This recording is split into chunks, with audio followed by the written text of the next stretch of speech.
ഭാരതം. ഭാരതമല്ല, ഭാരതം.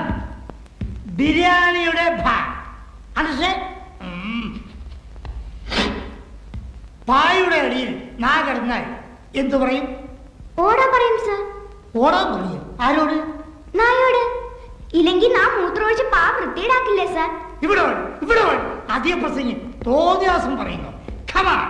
കൈനോട്ടം തോന്നിവാസം കാണിച്ചാൽ ഇങ്ങനെയിരിക്കും.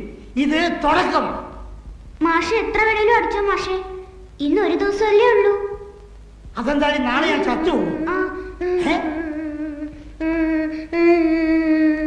നീ എന്താണ് ചക്കയെ കരയുന്നത്?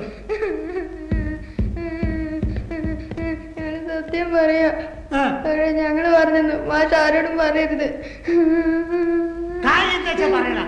മാഷ് ക്രിസ്ത്യാനിയാണോ? ആണെങ്കിൽ അതാണ് അറ്റിങ്കു കുരിശുണ്ടാക്കാൻ പറഞ്ഞേ. കുരിശോ? കാര്യം പറയണി. ഇന്ന് രാത്രി മാഷ കൊല്ലും. ഞങ്ങളുടെ വല്യപ്പൻ കരിമ്പൂതം. നേരത്തെ പറഞ്ഞില്ലേ ഡിസൂസ സാറിന് വിഷം കൊടുത്തുന്ന്? അത് ഞങ്ങളല്ല, കൊല്ലാൻ വേണ്ടി കരിമ്പൂതം ചെയ്തതാ. അങ്ങേര് മാത്രമേ രക്ഷപ്പെട്ടിട്ടുള്ളൂ, ബാക്കി 4 പേരും. രാത്രിയായില്ല, ഹോളിൽ കണ്ടില്ലേ? ആ വാളും എടുത്തോണ്ട് വരും. ഒറ്റ വെട്ട. രാവിലെ ഒന്നും ഓർമ്മയില്ല. ഇനി ആരും അറിയാതെ കുഴിച്ചിടും. രാത്രി ദേഹത്ത് അപ്സരി സായിപ്പ് കേറുന്നതാ.